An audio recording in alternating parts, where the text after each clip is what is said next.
Misma situación, si hay dudas, no estoy viendo el Meet, estoy viendo la presentación, entonces abran el micrófono y hablen. Si levantan la manita o algo así, no me voy a dar cuenta. Entonces mejor interrumpan, sobre todo pues al momento de que surja la duda, porque luego cambiamos un poquito el tema y ya nos perdemos en ello. Como decíamos, pues vamos a hablar del lado menos dulce de la diabetes mellitus. Para esto, pues sabemos que de forma histórica la diabetes está descrita desde hace muchos, muchos siglos. Realmente en los Vedas hindús y en algunos sánscritos indios, desde el siglo VI a.C., se habla de que la orina tenía características de dulzura o que tenía un sabor dulce, un olor penetrante, que estas personas iniciaban con un aumento de peso, una pérdida de peso y morían de forma temprana. El Sharak en el 200 después de Cristo habla ya de la clínica y la relación con la obesidad. Aquí ya mencionan que los pacientes pues, se caracterizaban por la poliuria, la polidipsia, la polifagia, poliartritis o afectaciones articulares, pérdida de peso de forma secundaria, y pues que siempre eran personas que empezaban con obesidad, desarrollaban la clínica y luego perdían peso. Y los Shushruta del 500 después de Cristo ya hablan de la diabetes mellitus, ya hablan de la orina de miel, de las variedades del paciente delgado, que posteriormente se llega a conocer como insulinodependiente, luego diabetes tipo 1, y de los pacientes obesos o diabéticos no insulinodependientes o tipo 2. Sí, aquí pues sabemos que hay varios hitos históricos hasta llegar a 1921, cuando en Canadá Banting descubre la insulina. Ya en el 23 empieza la comercialización de la insulina derivada de animales para aplicación clínica, y pues ya hasta 2013 aproximadamente que se aprueban los ISGLT2, 2013-15 que se aprueban los GLP-1, ahorita en 2020-21 que se aprueba el dual GLP-1 tirzepatide, etcétera, etcétera, ¿no? Entonces muchos puntos, pero pues nos damos cuenta de que hablar de diabetes no es hablar de una enfermedad nueva, realmente es algo ya bastante descrito. Y pues para hablar de las afectaciones y alteraciones hay que recordar lo normal. Sí, aquí pues hay que tomar en cuenta estos parámetros. Si bien ya la ADA cambia los valores normales en el paciente diabético y dice que la meta es de 80 a 130, para tratar de alejarnos de ese 70, que a partir de 70 hacia abajo es cuando hablaríamos de hipoglucemia tipo 1, menos de 54, hipoglucemia tipo 2, datos de neuroglucopenia, hipoglucemia tipo 3, y pues separarnos un poquito de este rango, de este umbral, nos ayuda a evitar más hipoglucemias. En una persona no diabética, pues sí, lo que esperaríamos es que tenga una glucosa en ayuno entre 70 y 100, de una glucosa postprandial a las 2 horas menor a 140 y que su hemoglobina glucosilada sea menor a 5.7%. ¿No? Ya que de aquí se desprenden pues los puntos o los parámetros para hablar de prediabetes, de 100 a 125, 140 a 199, 5.7 a 6.4%. Y para hablar de diabetes como tal, ¿no? A partir de 126, a partir de 200, a partir de 6.5, o que tenga datos clínicos de hiperglicemia, cetocidosis, estado hiperosmolar, etcétera, etcétera, un estado catabólico, por ejemplo, más una glucosa aleatoria de 200, ¿no? Que este último parámetro es el único que no tendríamos que repetir para hacer el diagnóstico. Cualquiera de los otros se tiene que repetir. Si salen los dos valores alterados, se hace diagnóstico. Si sale una prueba normal y una alterada, se repite la alterada, vuelve a salir fuera de rangos, se hace diagnóstico. Y aquí puedes recordar que hemoglobina glucosilada tiene que estar estandarizado. En México realmente no es muy común que estén estandarizados las determinaciones de glucosilada y preferimos hacer el diagnóstico con la glucemia en ayuno, la curva de tolerancia, y que la glucosilada nos sirva más bien para seguimiento, ¿no? Un poquito el monitoreo de los pacientes diabéticos. Okay. De aquí, pues además también hay otros parámetros que podemos utilizar, pero pues lo ideal es quedarnos con los valores de normoglicemia. Y pues sí recordar que hay diabetes, por ejemplo, MODI, en las cuales la persona puede tener una resistencia relativa a la insulina, que la glucemia, por ejemplo, en ayuno o postprandial esté arriba de 100, arriba de 140, pero que no tenga datos clínicos de hiperglicemia, que no necesite tratamiento y que no tenga complicaciones microvasculares diferentes a la población normal. Entonces, sí tomar en cuenta pues que estos parámetros son lo normal para la población. Recordar, hay que individualizar los tratamientos, los diagnósticos, los abordajes. De aquí pues sabemos también que hay muchos factores que se asocian, factores no modificables. etnia, por ejemplo, el ser latinos ya es un factor de riesgo para diabetes. De hecho, el Consenso Latinoamericano de Prediabetes propone un abordaje muy diferente a lo que menciona la ADA en prediabéticos y a lo que se menciona, por ejemplo, en instancias europeas. Score genético o factores genéticos, que de esto vamos a hablar casi al final de la sesión, y pues los factores modificables, ¿no? La dieta, el sedentarismo, si la persona tiene obesidad, si tiene sobrepeso, incluso la microbiota, que se puede asociar, por ejemplo, con cuestiones modificables, precisamente la dieta, si la persona tuvo lactancia materna, si no tuvo, y algunos factores no modificables también de índole genética, que conllevan pues a toda esta disregulación inflamatoria, disfunción mitocondrial, disfunción endotelial, microvascular, aumento de especies reactivas de oxígeno, de nitrógeno, lo que habíamos comentado un poquito, disfunción de la célula beta, una hiperinsulinemia de forma inicial, disfunción o estrés de retículo endoplásmico, una disminución de la sobrevida de la célula beta o inducción de apoptosis, menor cantidad de insulina y pues diabetes.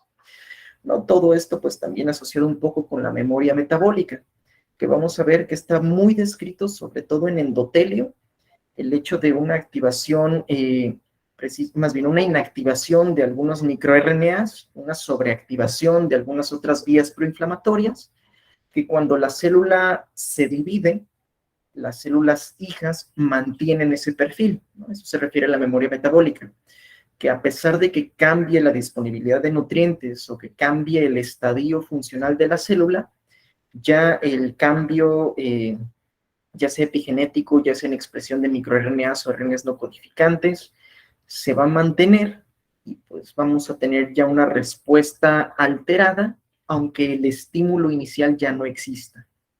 Y lo vamos a mencionar un poquito más adelante para aclarar este punto.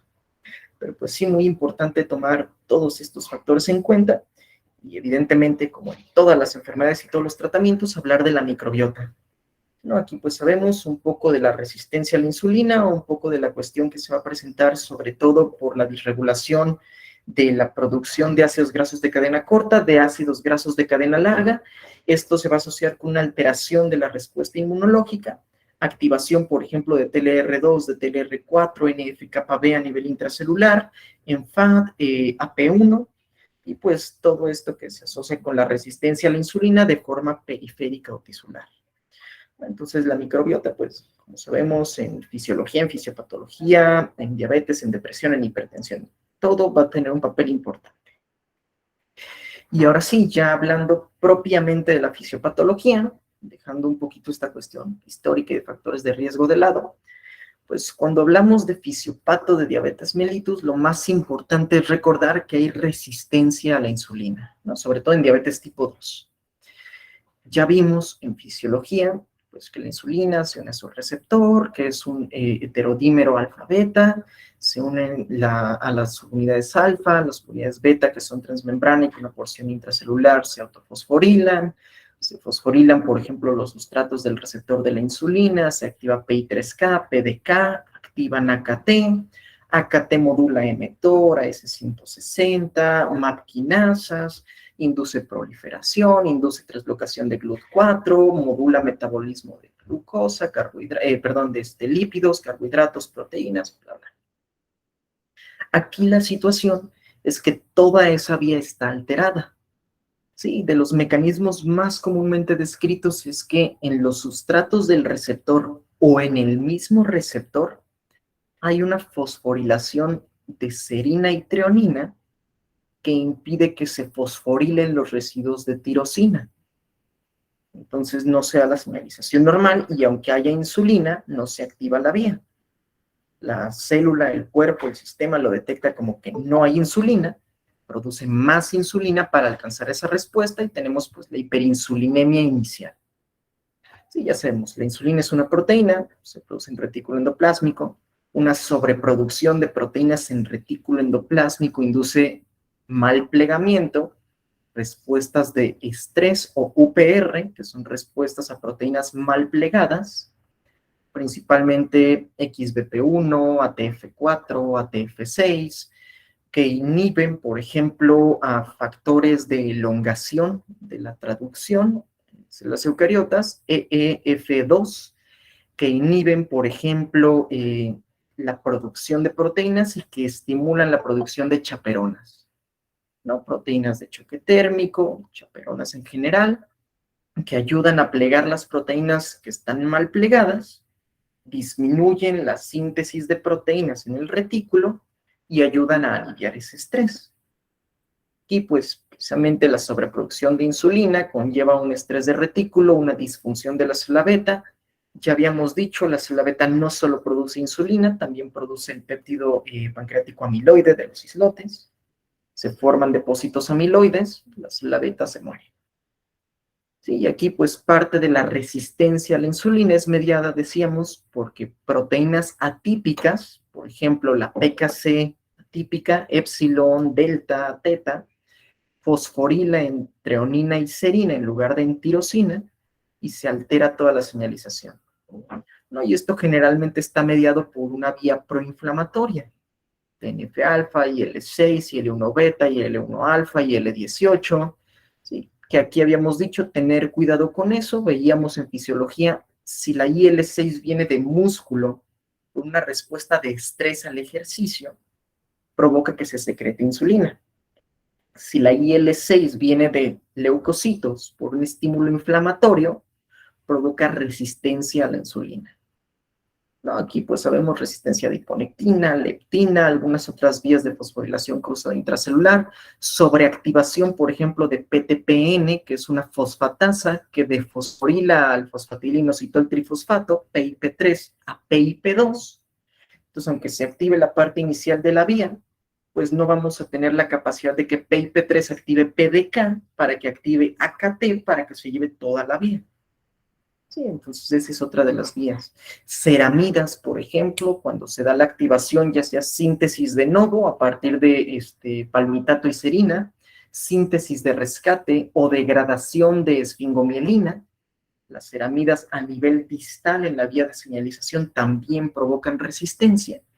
Y pues en general, el que se bloquee en cualquier punto esta vía es lo que nos causa la fisiopatología, ¿no? Es el principio de la diabetes mellitus, que lo ponen como diabetes gestacional, pero en realidad sabemos que cualquier tipo de diabetes es resistencia a la insulina. La gestacional la vamos a comentar también más adelante. Muy particularmente es el lactógeno placentario, o la somatotropina coriónica humana, que va a causar resistencia a la insulina. Y tiene sentido, aquí lo que queremos es que haya resistencia, aumente la glucemia, esté disponible para atravesar la placenta y llegar al producto y permitir que crezca. Si hay insulina y una respuesta normal, bajan los niveles de glucosa y no vamos a tener disponibilidad para el producto. Y el problema es cuando ya hay otros factores de riesgo o la producción es anómala del lactógeno placentario y la resistencia a la insulina conlleva diabetes gestacional. El problema cuando se habla de fisiopatología es que todo paciente con diabetes mellitus, sabemos, tiene características muy particulares. Y en esta publicación del grupo de Mizukami del 22, sí menciona que al ser una etiología multifactorial, entre los factores congénitos, ambientales, propios de la persona, que si es ejercicio, que si no, que si la resistencia, que si tiene el HLA específico, que si no lo tiene, pues vamos a tener una fisiopatología individual, ¿no? En la cual, por ejemplo, puede que la persona tenga más de diferenciación de la célula beta a otro tipo celular, que la persona tenga neogénesis, pero a expensas de células alfa, lo cual conlleva que sí, se forman nuevos islotes, pero ricos en células alfa y pobres en células beta.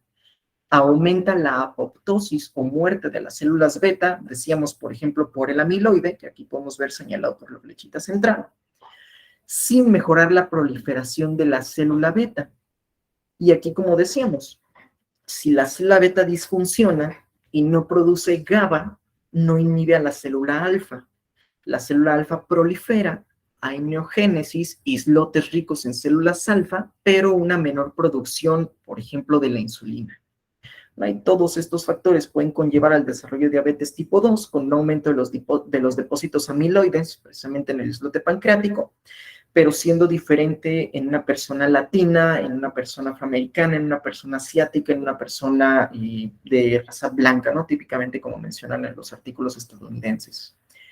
Es diferente si es un obeso metabólicamente sano, un obeso metabólicamente enfermo, alguien delgado metabólicamente enfermo, si tiene resistencia a la insulina ya evaluada por el HOMA-RI, si tiene insulinopenia real, si es alguien que ya coexiste con falla renal por alguna otra causa, si tiene MAFLD, que es esta esteatopatía asociada a disfunción metabólica, si tiene enfermedad cardiovascular, si es un anciano, si tiene Alzheimer, si es joven, si ha tenido problemas de páncreas exócrino, pancreatitis crónica, aguda de repetición, necrosante, gaseosa, fibrosis quística, etcétera, etcétera. ¿No? Entonces, hablar como de una fisiopatología de diabetes mellitus realmente es imposible, porque cada quien puede tener diferentes proporciones de diferenciación, neogénesis, muerte celular, bloqueo de proliferación, depósito amiloide y todo lo demás que conlleve precisamente al desarrollo de la enfermedad. No decíamos, diabetes tipo 1 idiopática no se asocia con HLA, es hereditaria y insulinopenia, ancestría asiática africana, y pues ahí tenemos una vía muy diferente a la diabetes tipo 1 normal. Sí, y al no ser autoinmune, ni siquiera podríamos considerarla como diabetes tipo 1, aunque la ADA sí lo engloba. De las tipo 2, ya habíamos dicho, la LADA, autoinmune latente en los adultos, que hay quien menciona que más bien es tipo 1, si hay insulinopenia severa, si hay dependencia de insulina, si no hay, etcétera, etcétera. Y el otro problema es que la diabetes también tiene muchas perspectivas o muchos abordajes. Sí, aquí algo con lo que nos traiciona muy dolorosamente, que si ya llegaron a esa parte también de la ADA del 2023 y que si no ha estado reportado desde hace mucho tiempo, es la cuestión de la cirugía metabólica, ¿no? Y aquí fue un boom impresionante hace aproximadamente 7 años, cuando los cirujanos empezaron a decir que ellos habían curado la diabetes, cosa que ningún internista había hecho, porque realmente la cirugía bariátrica, que pasa a ser cirugía metabólica, mejora mucho más que los cambios en el estilo de vida y la farmacoterapia, el control glicémico, la resistencia a la insulina, la pérdida de peso, comórbidos de diabetes, complicaciones agudas, complicaciones crónicas, independientemente si la cirugía metabólica es una manga vertical o si la cirugía metabólica es, por ejemplo, una Ruxin-Y o si la cirugía metabólica es cualquier otra opción.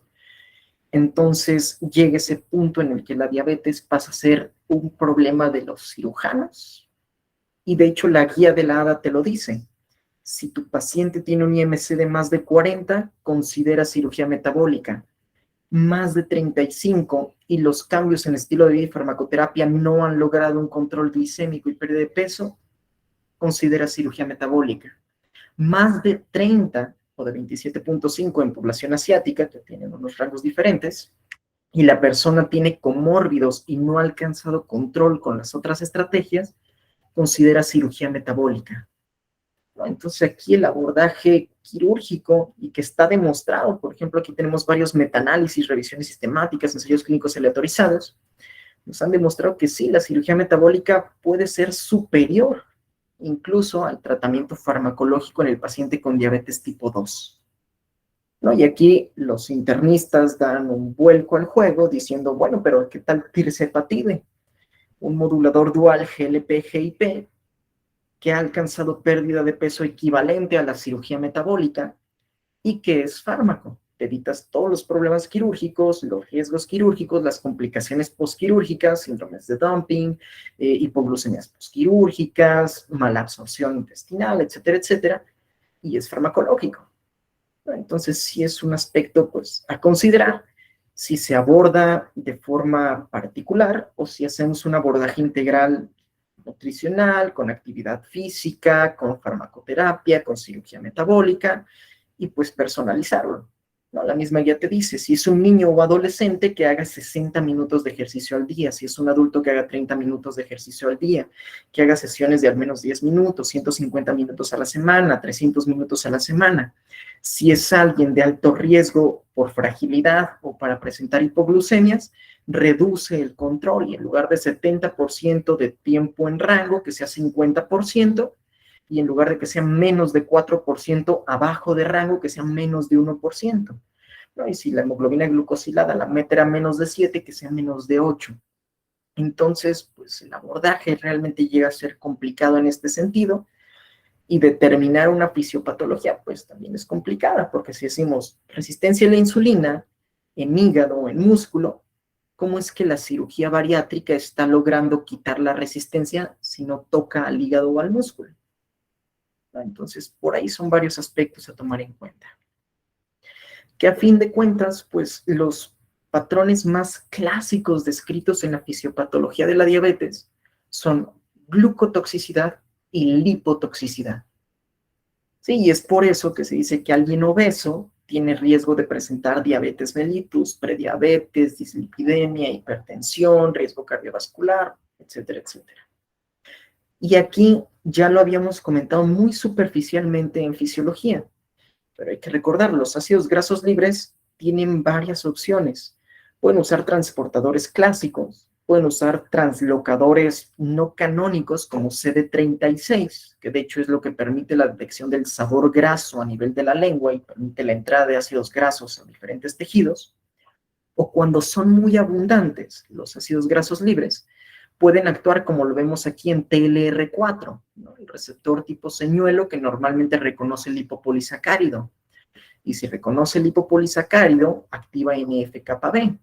¿No? Y aquí vemos, se activa NF-κB, se activan esfingomielinas, se activa la vía de estrés de las MAP quinasas, que es B38. Normalmente MAP quinasas tiene varias vías, ERK es de la que más hemos hablado, pero P38 es una vía de estrés que se activa cuando hay, pues como el nombre lo dice, estrés tisular o algún insulto tisular. Y esto puede desencadenar, habíamos dicho, síntesis de ceramidas de novo por NF-κB a partir de dihidroceramidas con una de hidratasa que nos va a ayudar, desaturasa, a partir de esfingolípidos, de esfingomielinasa, o a partir de vías de rescate. Y las ceramidas activan proteínquinasas atípicas y fosfatasas, que habíamos dicho, esta va a bloquear el sustrato receptor de la insulina, va a bloquear AKT, va a defosforilar PIP3 para que no se active PDK, para que no se active AKT, va a defosforilar AKT para que no funcione, activa, por ejemplo, vías de factores nucleares como JNK, que es la quinasa asociada a Janus, que activa caspasas, que activa apoptosis.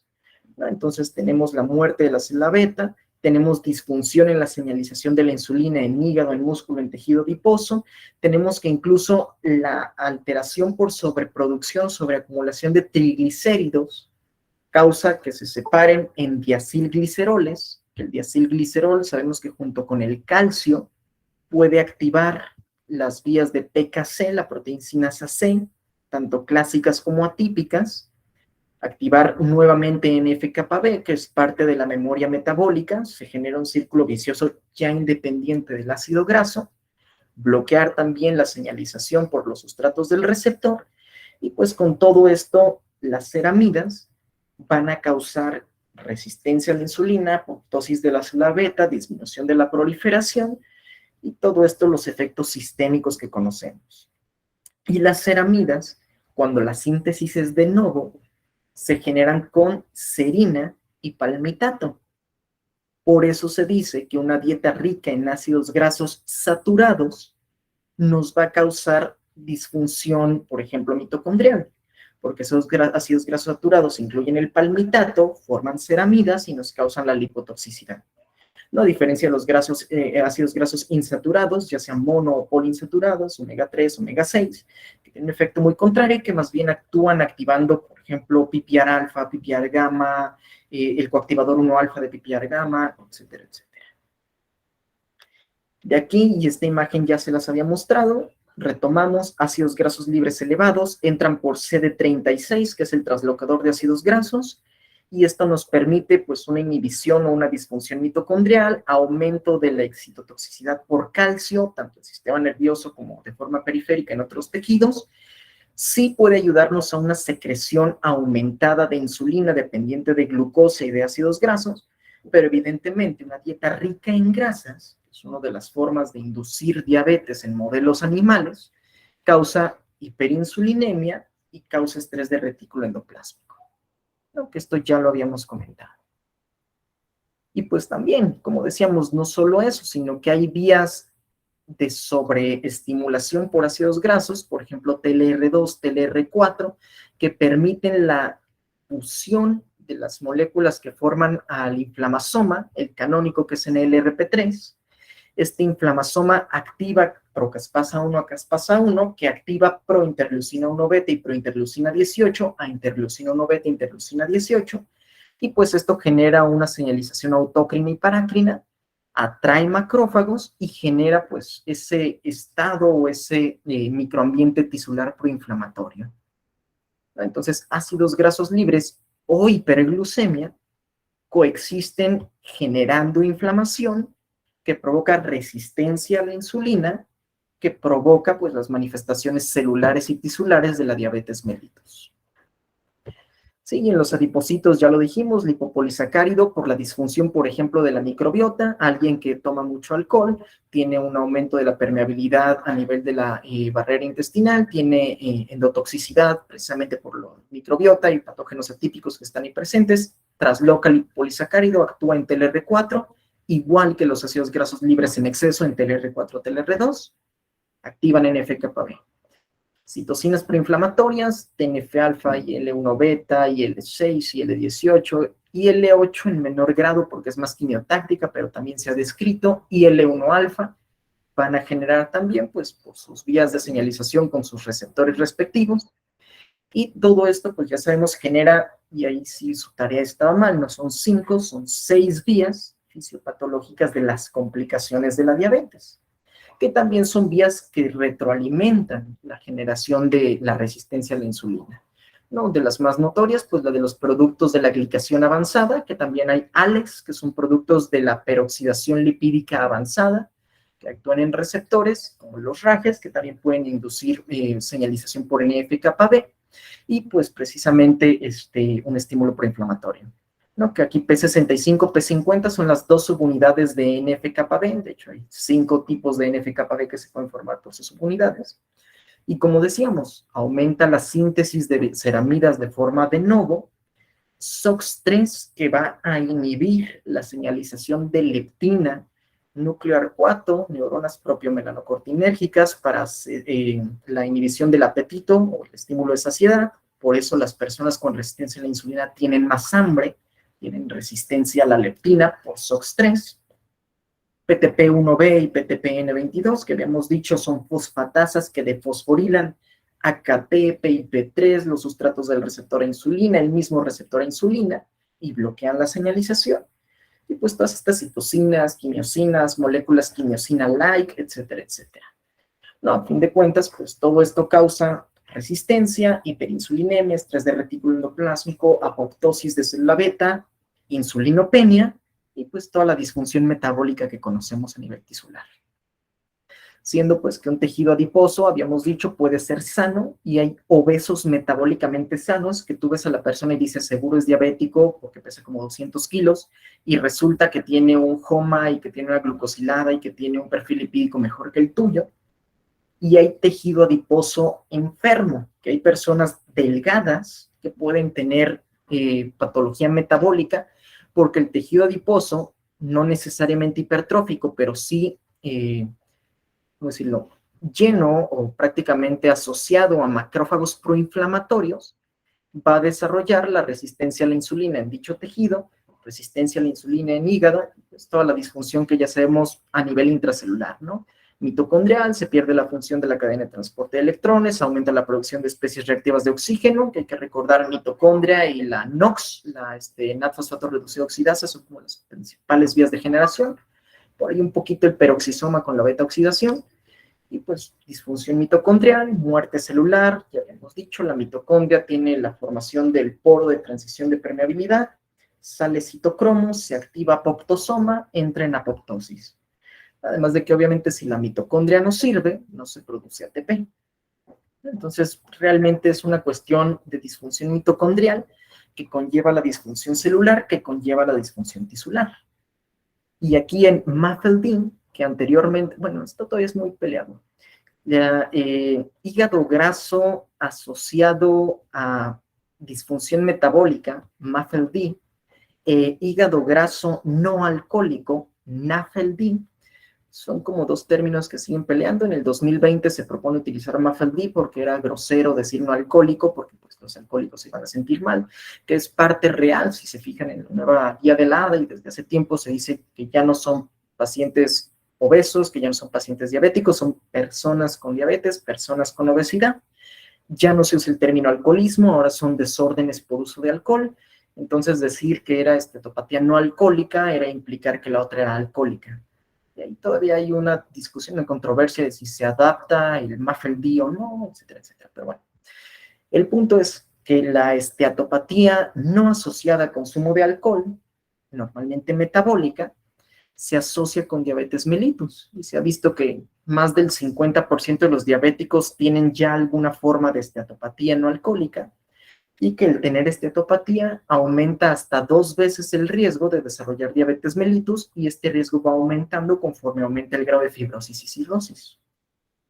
Y aquí es por la resistencia a la insulina a nivel hepático, que hay que recordar, ya habíamos dicho, el hígado es el modulador de la glucemia. Si hay hipoglucemia, el hígado genera gluconeogénesis, glucogenólisis, libera glucosa. Si hay hiperglicemia, el hígado puede captarlo a manera de triglicéridos, a manera de glucógeno, ¿no? Entonces, o mandarlo a pentosas fosfato. Y aquí es lo mismo. Si tenemos, por ejemplo, una disfunción intestinal por la microbiota, si tenemos, por ejemplo, muchos ácidos grasos libres que actúen en TLR4, se sintetizan las ceramidas, habíamos dicho, a partir del palmitato, una desaturasa que genera las ceramidas de nuevo. Evidentemente, el exceso de triglicéridos pues genera diacilgliceroles que actúan por PKC atípicas o no clásicas, por ejemplo, la épsilon, generan resistencia a la insulina, inflamación, esto se va a extender de forma sistémica, y pues vamos a ver que incluso va a alterar la producción de incretinas, que ya esto sería un poquito más a nivel intestinal, células K, células L, que producen GLP, que producen GIP. Y pues aquí dándonos también un patrón de correlación entre la disfunción hepática con resistencia a la insulina y la generación de diabetes, y la retroalimentación a más disfunción hepática, porque si hay resistencia a la insulina en la diabetes, se van a depositar más triglicéridos en el hígado porque no se puede utilizar la glucosa.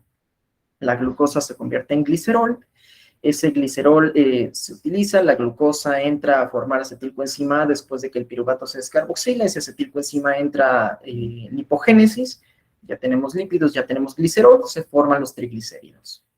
¿No? Y esto pues afecta tanto en adipocitos, en hígado, en músculo, en riñón, muchos otros tejidos, ¿no? Incluso habíamos mencionado a nivel cardíaco.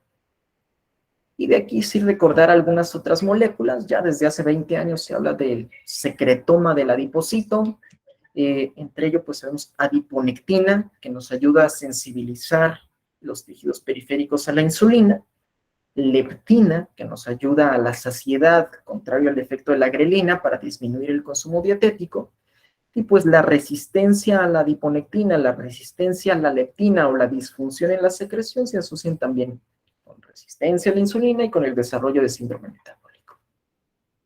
Y aquí está lo que decíamos, inflamación activa SOX. SOX bloquea la señalización de la leptina en las neuronas propimelanocortinérgicas del núcleo arcuato, entonces se pierde la regulación del apetito. ¿Sí? Precisamente por este punto de aquí. La persona tiene más hambre, come más, hay más ácidos grasos libres, se activa a través del R4 y se induce este círculo de retroalimentación positiva. Todo esto pues lleva a la integración de la biofisiopatológica.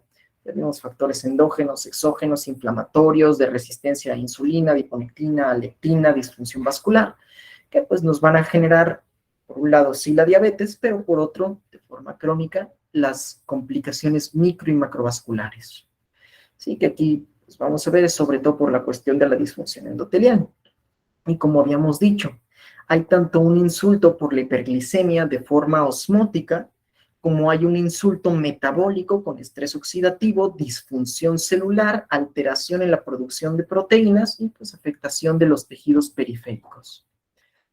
Todo esto pues conlleva a que la célula beta no sea capaz de secretar insulina, que esto también habíamos visto la figura de acá en fisiología. En fisiopatología pues dijimos un aumento del calcio intracelular, genera el poro de transición mitocondrial, Esto genera apoptosis en la célula beta, glucolipotoxicidad, glucotoxicidad, lipotoxicidad. Todo esto causa disfunción o disminución de la insulina. Sí, y esto ya está evaluado, por ejemplo, a nivel de tejido adiposo. Decíamos infiltración de macrófagos, un tejido adiposo patológico, resistencia a la insulina precisamente por vías proinflamatorias, un aumento de la disponibilidad de glicerol, de diacilgliceroles, que va a actuar a nivel del hígado, se activa PKC atípica, que tenemos aquí, resistencia a la insulina en otros tejidos. Esto pues repercute en sistema nervioso, en músculo, tejido adiposo, hígado, riñón, corazón, etcétera, etcétera. Y a fin de cuentas, todo parte de un exceso del consumo calórico. Y aquí, pues como dijimos, generalmente porque se va a dar una fosforilación anómala o se va a perder la fosforilación fisiológica de la vía de señalización y nos va a causar una pérdida de todo lo que habíamos comentado en la cuestión de fisiología. Sí, esto pues evidentemente con la menor captación de glucosa. Si no se traslocan los GLUT4, no entra la glucosa, hay hiperglicemia, la célula no tiene energía, empieza a hacer lipólisis, empieza a utilizar proteínas, existe una pérdida de masa muscular, existe una pérdida de masa grasa, por eso el paciente diabético de forma crónica empieza a perder peso o entra en un estado catabólico, porque ya está usando los lípidos que había almacenado. La hiperglicemia sigue ahí, causa estrés osmótico, estrés oxidativo, productos de la glicación avanzada, etcétera, etcétera. Sí, todo esto pues se ha propuesto en varias hipótesis. Una de las más notorias es la de Randall, que dice que el aumento de citrato, de fumarato y de succinato, el ciclo de Krebs, causan la disfunción orgánica. En el caso del fumarato, porque estabiliza HIF-1 alfa al inhibir las prolilhidroxilasas. Entonces, una señalización anómala por parte de la vía de hipoxia. En el caso del succinato, porque actúa en su receptor acoplado a proteína G para activar el eje del sistema renin-angiotensina-aldosterona. Pues por la vía del succinato tenemos un aumento de la fibrosis y de la tensión arterial. Y en el caso del citrato, porque aumenta la producción y disponibilidad de acetilcoenzima A, modificaciones posttraduccionales como acetilación de proteínas e inhibición del uso de glucosa, por ejemplo, aquí lo ponen, bloquea la PFK, la fosfofructoquinasa, para que la fructosa 6-fosfato se convierta nuevamente a glucosa, esté disponible para los otros tejidos que son resistentes a la insulina y que creen que no hay glucosa porque no está entrando, y esto causa pues una disfunción a nivel hepático, ¿no? Y obviamente si hay disfunción hepática, pues hay disfunción sistémica en cuestión metabólica.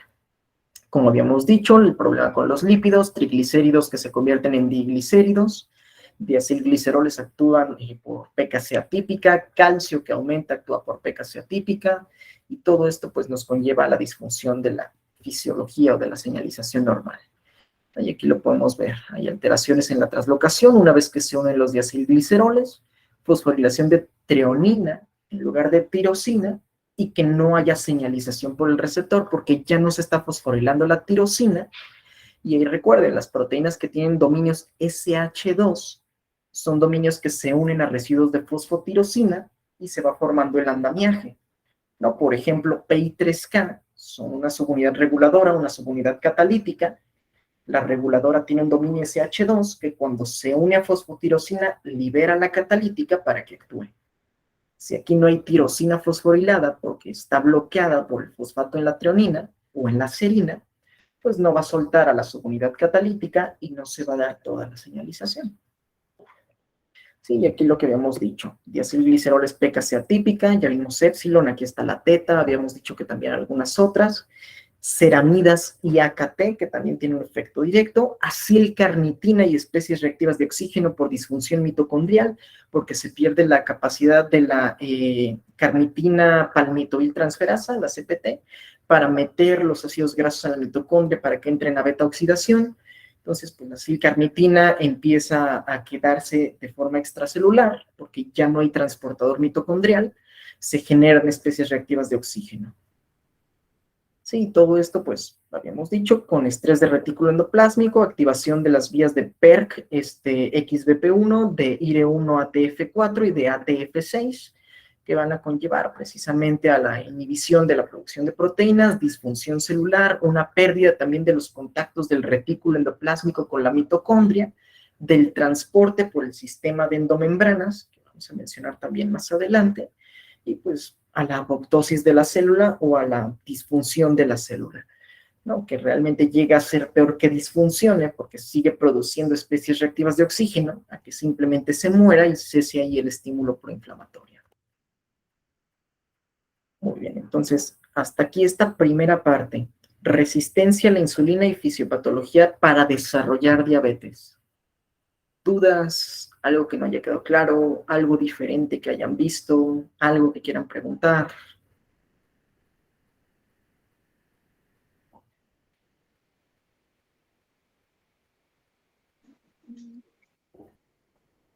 No, muchas gracias. Va. Entonces, ya vimos, diabetes se genera por bueno, tipo 2 se genera por resistencia a la insulina por alteraciones en la señalización, se fosforila lo que no debe, se defosforila lo que tampoco debería, y pues hay una hiperinsulinemia que causa disfunción de la célula y luego insulinopenia. Una parte importante de la diabetes es hablar también de la hipoglucemia. Habíamos dicho, el AVER, el ADVANCE y el VAD demostraron que los pacientes que hacen hipoglucemia se mueren más que los que tú dejas fuera de rango hacia arriba. Es decir, si tú tienes un paciente y por tratar de mantener una glucosilada abajo de 7% o una glucosa en ayuno entre 80 y 130 o una glucosa postprandial abajo de 180, lo mantienes en más tiempo en hipoglucemia, ya sea nivel 1, menos de 70, nivel 2, menos de 54, o nivel 3, datos de neuroglucopenia, se muere más que aquella persona que está con una glucosilada, por ejemplo, de 7.5 o de 8. Se muere más que aquella persona que tiene, por ejemplo, una glucemia en ayuno de 140. Y ahorita vamos a ver por qué.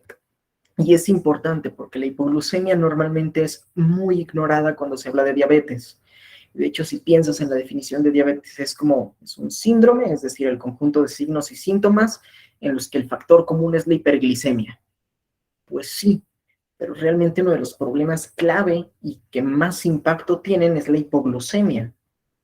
Y tiene impacto, por ejemplo, en respuestas de estrés, que vemos aquí en rojo, estrés inflamatorio, por ejemplo, la liberación de cortisol, de catecolaminas, que es lo que se va a asociar con que si hay un pico de catecolaminas, sabemos, hay más inotropismo, más cronotropismo, más demanda de oxígeno por parte del corazón y es más fácil que haya un infarto.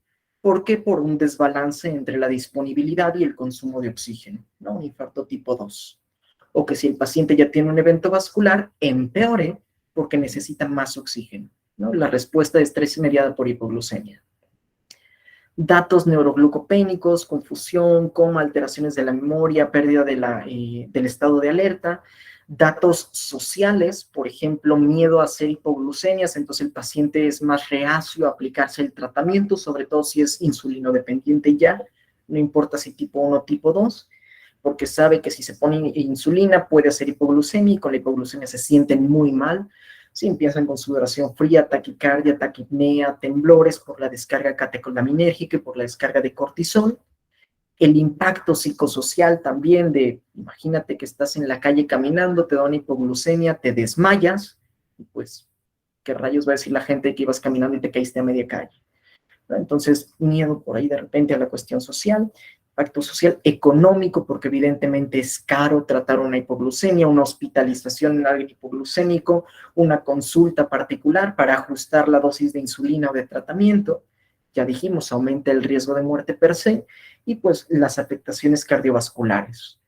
No, evidentemente la hipoglucemia pues se asocia con activación del sistema de coagulación, todas estas seriproteasas, se asocia con un aumento de la función de arginasa 1, que corta la arginina en ornitina y urea y evita que la arginina se use por la óxido nítrico sintasa para sintetizar óxido nítrico, disfunción endotelial, y pues el impacto cardiovascular, ¿no? Entonces realmente hipoglucemia es algo que sí tenemos que tener muy claro.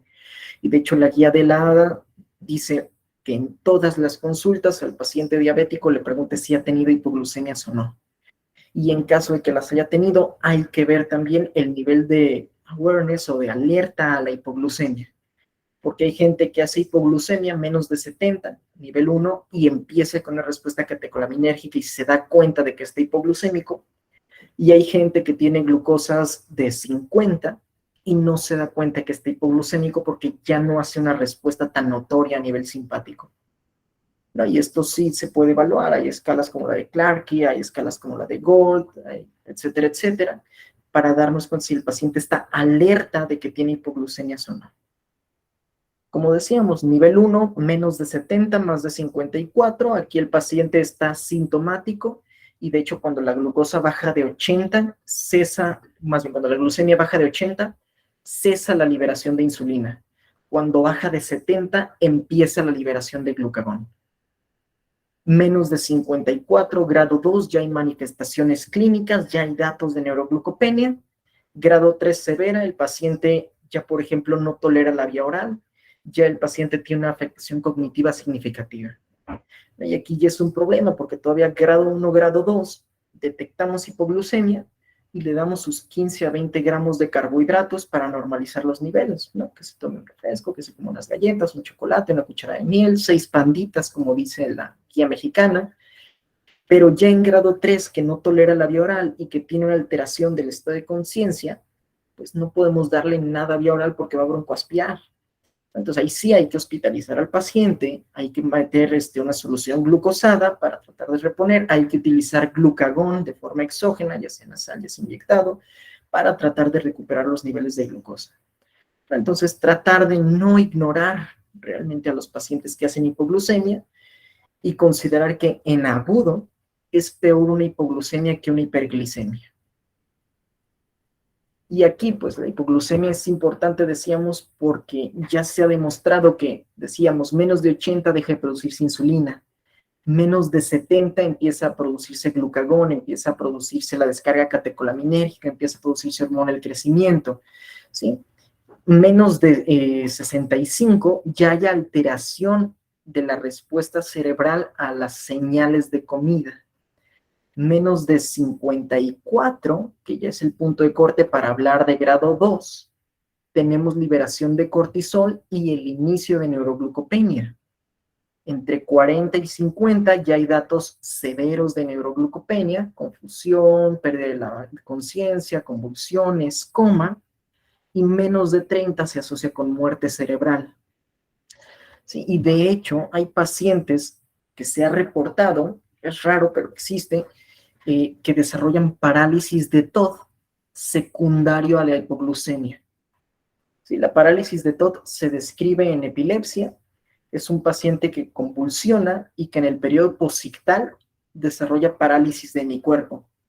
Entonces muchas veces se piensa que tuvo un EBC, ¿no? Un accidente cerebrovascular, y se les hace la tomografía, la angiotomografía, la resonancia y no se encuentra ninguna lesión y no hay estenosis de las carótidas y no hay sangrado y no hay nada. Toman el electroencefalograma y resulta que está convulsionando. Le dan levetiracetam, desaparece la parálisis de mi cuerpo. Y hay reportes de pacientes que hacen hipoglucemia que se manifiesta con parálisis de todo. Y uno dice, es que tuvo un EBC. Pues no, realmente solo es que la glucosa estaba bajo y corriges la glucemia y desaparece la parálisis de mi cuerpo. ¿No? También parálisis visual o alucinaciones visuales. Y aquí, como decíamos, importante porque de repente hay pacientes que ya no se percatan de que están haciendo hipoglucemias y de que se toman la glucosa o que tienen el monitoreo continuo, ven el valor y resulta que llevan 70%, que llevan 15%, que llevan 7% de tiempo bajo rango, cuando lo recomendado es en una persona normal con diabetes, menos de 4% abajo del rango, menos del 1% de abajo de 54 miligramos por decilitro, y en alguien con fragilidad, menos del 1% abajo de rango en general. Sí, como dijimos, pues el problema de las hormonas contrarreguladoras, la descarga catecolaminérgica, que si es hipertenso, que si tiene arritmias, que si tiene insuficiencia cardíaca, te lo va a complicar, que corres riesgo de un evento vascular agudo, infarto agudo del miocardio, evento vascular cerebral, etcétera, etcétera. Y pues las adaptaciones neurológicas a la hipoglicemia, que se asocian con resistencia a la leptina, disregulación en la saciedad y el apetito, y pues más complicaciones también en este sentido. Sí, entonces, segundo punto, hipoglucemia. Ya vimos, normalmente es mediado porque existe primero una respuesta compensatoria exagerada y en muchos casos también por el tratamiento. Ya vimos que tiene manifestaciones sobre todo cardiovasculares y neurológicas importantes. Sí, aquí pues siempre tomar en cuenta, valores menos de 70 ya es una alarma, valores menos de 54 ya hay que preocuparnos. Y si el paciente está con tratamiento con insulina, y lo van a ver cuando hablen de farmacología, se tiene que ajustar la dosis cuando hacen hipoglucemias que no son explicadas.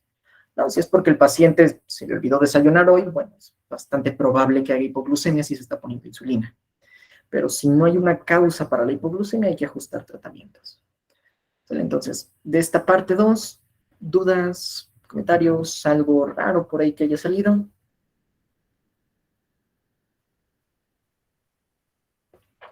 Va. Y ahora sí, la parte fuerte, fisiopatología y las complicaciones. ¿Por qué? Porque lo que nos preocupa de la diabetes no es tanto que el paciente esté en hiperglicemia, es que la diabetes es un factor de riesgo cardiovascular independiente que se asocia con más mortalidad, que ya dijimos se asocia con MAFLD, cirrosis, fibrosis hepática, que se asocia con disfunción neurológica, que se asocia con un mayor costo en cuestión económica, con problemas sociales, porque pues ni modo de que lo inviten a una fiesta y vaya y diga no puedo comer eso porque soy diabético y a mí traigan una ensalada, lo van a ver mal, etcétera, etcétera. ¿No? Entonces, sí es importante la diabetes, pero más que nada porque tiene complicaciones crónicas, porque es la primera causa de ceguera adquirida, sobre todo en adultos, porque es la primera causa de amputaciones no traumáticas a nivel global, porque es la primera causa de enfermedad renal crónica y porque gracias a que ya hay tratamiento para virus de hepatitis C y a los controles en las transfusiones de sangre, la cirrosis hepática está siendo cada vez menos por alcohol y hepatitis B y C, y está siendo cada vez más por MAFLD, ¿no? Esta disfunción metabólica. Entonces, pues sí, tenemos un impacto bastante sistémico cuando hablamos de diabetes. Y de aquí, pues, aquí sí, las complicaciones crónicas son secundarias a la hiperglicemia, no a la hipoglucemia. Sí, aquí pues vamos a tener disfunción gastrointestinal, decíamos la disbiosis, alteración de la microbiota, producción de ácidos grasos de cadena larga, pérdida de los ácidos grasos de cadena corta significativos, endotoxemia, translocación de LPS, reconocimiento por TLR4, activación de NF-κB, moléculas y señalización proinflamatoria. Tener disfunción hepática, ya dijimos, se altera la síntesis de glucógeno, el depósito de lípidos, hay resistencia a la insulina, hay gluconeogénesis anormal, se va a dar la pérdida de masa magra, luego de masa grasa, vamos a tener hiperglicemia circulatoria, pero con hipoglucemia a nivel celular, vamos a tener una disregulación en la producción de hepatocinas, ¿sí? Hígado graso y pues toda la alteración sistémica. Músculo, disminuye la captación, aumenta la catálisis de proteínas, disminuye masa muscular, la persona es más sensible o más susceptible a presentar caídas, a presentar fracturas, a que si no puede hacer ejercicio, pues tenga un mayor aumento de peso, una menor respuesta tisular a la insulina y que empeore el cuadro. A nivel adiposo, ya dijimos, lipólisis, liberación de diacilgliceroles, de ácidos grasos libres, tejido adiposo infiltrado por macrófagos del tejido adiposo que son proinflamatorios, la producción de adipocinas anormales. A nivel pancreático, disfunción de la célula beta, muerte de la célula beta, de diferenciación, aumento de la producción neogénica de islotes ricos en células alfa, y pues a nivel del sistema nervioso central, pérdida de la regulación vasovagal, pérdida de la señalización de leptina, de insulina, de adiponectina, alteraciones en la señalización de neuropéptido Y, péptido relacionado a GUTI, propimelanocortina, transcrito relacionado a cocaína, anfetaminas, etcétera, etcétera. ¿No? Y pues todo esto que termina repercutiendo a nivel vascular y que afecta, y lo vamos a ver, los nichos microvasculares, que pues, necesita todo órgano, todo tejido para nutrirse y tener oxígeno, y que causa la enfermedad renal, la cardiomiopatía, la enfermedad hepática, etcétera, etcétera. Sí, como dijimos, pues aquí lo más representativo de forma central sería la disfunción vascular, ¿Qué es lo que repercute en la neuropatía, retinopatía, nefropatía, infartos, insuficiencia cardíaca, alteraciones cutáneas, gastroparesia diabética, que la persona con diabetes esté estreñida, entonces que va a empeorar también el cuadro, va a ser muy incómodo, del tejido conjuntivo, cicatrización anormal y aberrante, pie diabético, se infecta, se amputa, sepsis, sistema circulatorio, activación de las proteasas de la coagulación, eventos protrombóticos y procoagulantes, trombosis venosa profunda, tromboembolia pulmonar, infartos por trombosis arteriales, bla, bla, bla. Y como decíamos, realmente no son 5 vías, son 6. Si alguien no entiende la referencia de En las tinieblas atarlos, es libre de salirse de la sesión y por favor vaya a ver las películas. Ya los demás pueden seguir en la sesión. De aquí decíamos, las 6 vías son polioles, que es la síntesis de sorbitol, más asociado a un estrés osmótico, también un poco a un estrés oxidativo, muy descrito en la retinopatía diabética. Exosaminas, que es por parte de fructosamina, glucosamina, y que causan N-glucosilación y N-ioglucosilación a nivel de retículo y de Golgi, causando disfunción proteica, y que causan también un metabolismo dependiente de exosaminas que puede generar AGEs o productos terminales de la glicación avanzada. Activación de PKC atípica dependiente de diacilgliceroles. Y aquí decíamos, parte clave es que la dihidroxiacetona, que si recuerdan la fructosa 1,6-bifosfato se separa en dihidroxiacetona y glicerol 3-fosfato. La dihidroxiacetona se puede convertir en glicerol 3-fosfato, glicerol, y formar diacilgliceroles y triglicéridos. Los diacilgliceroles van a activar PKC atípica. Ya habíamos dicho la épsilon, la teta, la zeta, la... Número 4, vía de los cetoaldehídos, que es probablemente la que no mencionaba su tarea porque es de las menos conocidas, y es por la síntesis de N-dioles y los cetoaldehídos altamente reactivos que producen especies reactivas de oxígeno. Número 5, fosforilación oxidativa atípica con una disfunción mitocondrial, desacoplamiento mitocondrial, aumento de producción de superóxido, que por superóxido dismutasa se convierte en peróxido de hidrógeno, por catalasa se separa en agua y oxígeno. El problema aquí es cuando se separa en radicales hidroxilo, cuando el superóxido es demasiado abundante y no funcionan los superóxidos dismutasas, y hay peroxidación de lípidos, de proteínas, de ácidos nucleicos. Hay secuestro de óxido nítrico por los radicales de oxígeno para formar radicales de peroxinitrito, disfunción vascular, porque ya no hay óxido nítrico, no hay vasodilatación. Sí, tenemos más especies reactivas ahora de nitrógeno. Y número 6, los productos de la glicación avanzada, que aquí ponen la vía del metilglioxal, pero realmente también hay como 8 vías para sintetizar AGEs. Y estos productos de la glicación avanzada, sabemos, le quitan la función a la proteína, ¿no? Y es lo que medimos en la hemoglobina glucosilada, es que tanto de la hemoglobina A1 en la subunidad C está glicado. Y podemos medir albúmina glucosilada también, y podemos medir cualquier otra proteína glucosilada. Y el problema de que se glucosilen las proteínas es que pierden su conformación tridimensional, pierden su función, si son enzimas ya no van a funcionar, y pues evidentemente, por ejemplo, en el caso de la albúmina, ya no va a poder transportar lípidos, calcio, medicamentos y cualquier otra sustancia. Entonces son 6 vías que van a converger en la producción de estrés oxidativo que desencadenan las complicaciones crónicas de la diabetes mellitus. De aquí, pues los productos de la glicación, habíamos dicho, pueden ser por varias vías. De hecho, la síntesis por medio de exosaminas es una vía para sintetizar productos de glicación avanzada por la N-glucosilación y la O-glucosilación a nivel de Golgi. Y pues directamente la sobreproducción o el aumento de disponibilidad de glucosa y de fructosa. Sí, que esto es parte importante también, porque de repente es como de, oye, pero soy diabético, no puedo comer glucosa, pero este jarabe de fructosa o esto que es rico en fructosa dice que no tiene glucosa y que el diabético sí lo puede consumir. Pues no, porque la fructosa también se convierte en glucosa por gluconeogénesis y también ayuda a la generación de AGEs. Sí, entonces aquí ya sea por la formación directa de una base de Schiff, que sería la unión entre el carbohidrato y la proteína en el extremo amino terminal de forma, ¿cómo decirlo?, inestable, un producto de Amadori que ya es estable, o un aducto de productos de la glicación avanzada, productos terminales, que ya pasan meses, años en lo que se forman, pero ya no se pueden destruir, son los que nos van a ir generando. Sí, de hecho hay una vía no oxidativa de degradación de los productos de Amadori para formar los ajes. Y pues esto es lo que se ve aquí, ¿no? La vía de Wolff, dependiente de la oxidación de glucosa en presencia de metales. La vía de Namiki, que es la autooxidación de los precursores de ajes, principalmente el metilglioxal para sintetizar ajes. La vía de Hodge, que es esta autocatálisis no oxidativa de los productos de Amadori para formar ajes. Reacción de Maillard, que es la común, Schiff, Amadori, Age.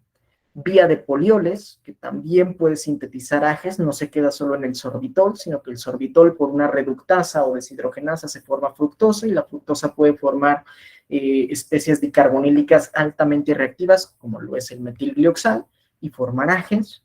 Peroxidación lipídica, que habíamos dicho, los productos terminales de la peroxidación lipídica avanzada, ALES, por metabolismo de cetonas, ajes, o por la misma glucólisis que aumenta el metilglioxal y que por la vía de Namiki sintetiza ajes, ¿no? Entonces, todas estas formas, directas, indirectas, agudas, crónicas, dependientes de lípidos, de carbohidratos, de resistencia, terminan sintetizando los productos de la glicación avanzada. Estos productos de la glicación avanzada actúan en su receptor, que es el que aparece como RAGES. Por un lado, inducen la sobreproducción de proteínas amiloideas, el polipéptido pancreático de los, el péptido pancreático amiloide de los islotes, el amiloide alfa sérico, que van a formar agregados, que van a oligomerizarse, que van a formar estas moléculas anormales dentro de la célula que causa el estrés del retículo endoplásmico porque la chaperona no puede plegar ese tipo de moléculas y causa toxicidad y apoptosis de las células, ¿no? No solo beta, sino en general. Y aquí vemos que la misma vía de los RAGES se asocia, por ejemplo, con NF-κB y un estímulo proinflamatorio. MAP-quinasas por la vía proinflamatoria de P38 o la vía de estrés de P38, proliferación anormal de las células, que de hecho la disfunción de producción de surfactante en el hijo de madre diabética se asocia mucho a los receptores de ajes que existen en pulmón y precisamente a la vía de MAP-quinasas y PKC de estrés y atípica respectivamente. PKC y activación de TGF-beta, un estímulo profibrótico por excelencia, JNK, AP1, hay que recordar, AP1, NF-κB y NFAC son los tres vías de señalización para activar a un linfocito, entonces hay una activación proinflamatoria. JAK-STAT, que aquí STAT nos va a permitir también la tenemos un activación. problemita con los datos. ¿Nos puedes esperar un momento, por favor? Sí, claro, claro.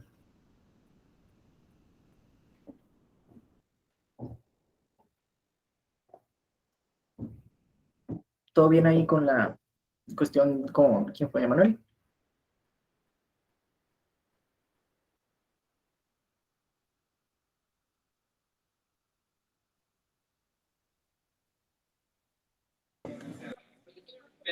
Muchas gracias, doctor. Ya vamos. Vale, vale. Igual en lo que arreglen esta cuestión, hasta aquí dudas en lo que llevamos de las complicaciones de las 6 vías, alguna otra que hayan visto, alguna que no hayan visto, algo que no quede claro, de los ajes, de los polioles, de cualquier cosilla.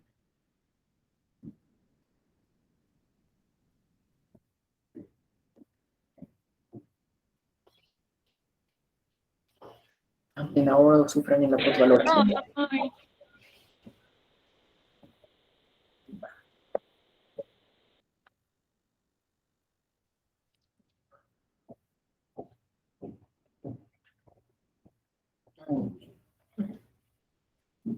Igual mientras se arreglan aquí, pues como les comentaba, y como paréntesis, esta parte de la síntesis del amiloide alfa es lo que se asocia con la correlación Alzheimer-diabetes en los ancianos.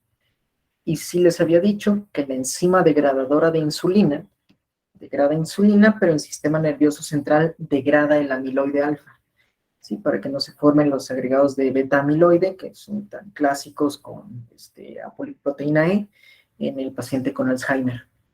sea, aquí también los ajes. a Oye, nivel de Lara, disculpa, ¿te varios podrías zonas, esperar sí. tantito, por favor? Es que estamos intentando reconectarnos todos. Ah, ok, ok. Va, entonces, pausa el paréntesis.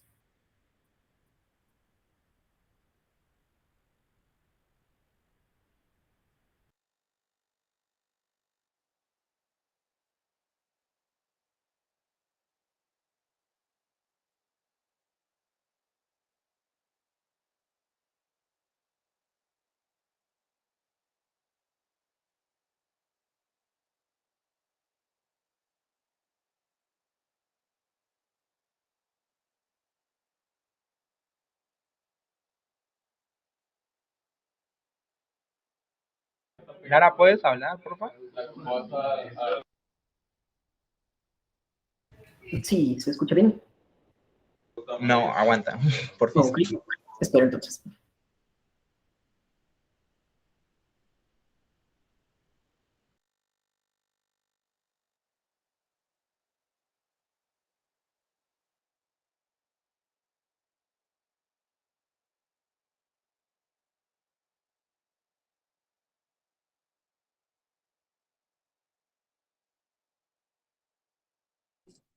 1, 2, 1, 2. Ahí está ya. Sí, son las bocinas, ¿no? Aquí está el micrófono.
1, 2.